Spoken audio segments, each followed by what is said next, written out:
Assalamualaikum. Now we are starting lesson number 8 of Sociology 401 और ये Economic Anthropology का आगे से ही continued lecture है The Distribution of Goods and Services. It's my humble request, please subscribe my channel and like the video.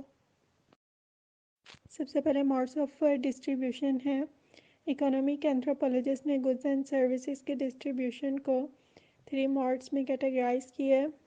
First reciprocity है, second redistribution है और third market exchange है। रेसिप्रोसिटी क्या होता है कि आपने किसी भी चीज़ का लेन देन करना है, आप कोई भी चीज़ ले रहे हो उसके बदले में आप उसको कोई दूसरी चीज़ भी दे सकते हो।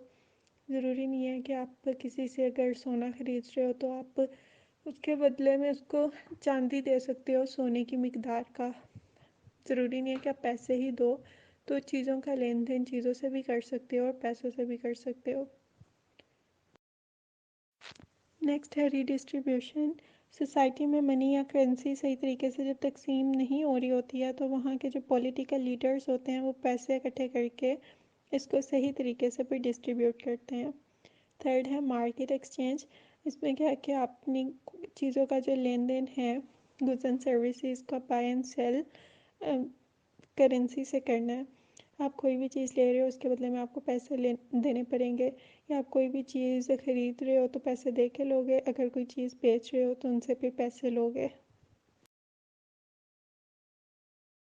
नेक्स्ट है टाइप्स ऑफ रेसिप्रोसिटी। इनको भी आगे 3 मोड्स में कैटेगराइज किया हुआ है। फर्स्ट है जनरलाइज्ड रेसिप्रोसिटी, सेकंड है बैलेंस्ड रेसिप्रोसिटी और थर्ड है नेगेटिव।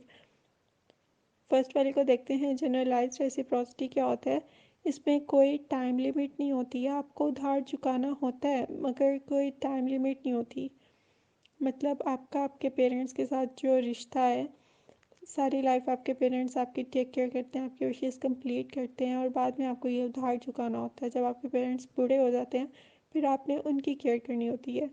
और ऐसा नहीं, आपके पेरेंट्स ने अगर आपकी 20 साल केयर की है तो आप भी उनकी 20 साल ही करोगे। अगर उन्होंने 20 साल की है, आप कुछ देर से ही या उनके ज़िंदा रहने तक या हमेशा के लिए आप उनकी केयर करोगे।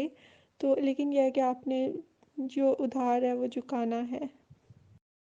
नेक्स्ट है बैलेंस्ड रेसिप्रोसिटी। जनरलाइज्ड में क्या था कि कोई टाइम लिमिट नहीं थी, आपके पेरेंट्स आपकी टेक केयर कर रहे हैं और उसके बाद आपने करनी थी, लेकिन कोई टाइम लिमिट नहीं। हो सकता है कि जब आपकी बारी आए आपने अपने पेरेंट्स की केयर करनी हो तो आपके पेरेंट्स की डेथ हो जाए। इसमें कोई कंपल्सरी चीज़ नहीं थी, कोई टाइम लिमिट नहीं थी। लेकिन बैलेंस्ड रेसिप्रोसिटी में स्पेसिफिक पीरियड ऑफ टाइम है। ये भी गुड्स एंड सर्विसेज का एक्सचेंज ही है, लेकिन इसमें एक स्पेसिफिक पीरियड ऑफ टाइम है। फॉर एग्जांपल कि आपके नेबर में किसी की बर्थडे थी, आपने जाके उसे गिफ्ट दिया है, अब आपकी बर्थडे आ रही है तो वो नेबर को पता है कि आपने उसको गिफ्ट दिया था, तो वो भी आपके बर्थडे पे आपके लिए गिफ्ट लेके आएगा। अक्सर शादियों के मौक़ों पे भी आपने देखा होगा कि लोग रजिस्टर रख के बैठे हुए हैं कि कौन सा बंदा कितने पैसे दे रहा है, लिख रहे होते हैं। और फिर ये इसलिए होता है कि आगे उसकी शादी आ रही है तो आपने उसको कितने पैसे देने हैं। तो ये है कि इसका जो बदला है ना वो आपने लाजमी एक स्पेसिफिक पीरियड में चुकाना होता है। नेक्स्ट है नेगेटिव रेसिप्रोसिटी। इसमें क्या है कि आप चीज़ों का लेन देन तो कर रहे हो, exchange of goods and services हो रही है, लेकिन इसमें आप अपना फ़ायदा देख रहे हो। अगले को नुकसान भी हो सकता है लेकिन आप अपना फ़ायदा देख रहे हो। ये ऐसे है कि आपने एक बिज़नेस स्टार्ट करना है, आपके पास पैसे नहीं है तो आप अपने दोस्त को कहते हो कि भाई तुम ना अपनी गाड़ी सेल कर दो, बिज़नेस स्टार्ट करते हैं, तो जो पैसे होंगे ना हम आधा आधा कर लेंगे। अब हो सकता है कि आपका बिजनेस रन ही ना हो, आपको कोई फ़ायदा ही ना हो, आपने अपने फ्रेंड का तो नुकसान कर दिया। अब आप तो उसका यूज़ कर रहे थे, आप अपने फ़ायदे के लिए कर रहे थे। अगर फ़ायदा होता तो आप शेयरिंग कर लेते वो पैसे, लेकिन आपने अपने फ्रेंड को भी साथ मिला लिया और उसका नुकसान कर दिया। नेक्स्ट है रीडिस्ट्रीब्यूशन। इसमें जब गुड्स एंड सर्विसेज आपको इक्वली डिवाइड नहीं करनी आ रही होती तो थर्ड पर्सन आके उसको इक्वल डिवाइड करता है। जैसे कि एक आपकी अम्मी ने आपको केक का डब्बा पकड़ा दिया है कि जाओ तुम सब मिलके खा लो, तो वो उससे सबने छीन लिया है। और या फिर उससे डब्बा गिर गया है तो उसमें से जिस बच्चे के हाथ में जितने केक आए उसने उठा लिए। वहाँ एक बड़ा बंदा बैठा हुआ है, मतलब बड़ी आपी बैठी हुई हैं, वो आके कहती हैं कि ये डब्बा मुझे पकड़ाओ और सारे केक इसके अंदर वापस रखो, वो फिर सबको इक्वली डिवाइड करती हैं।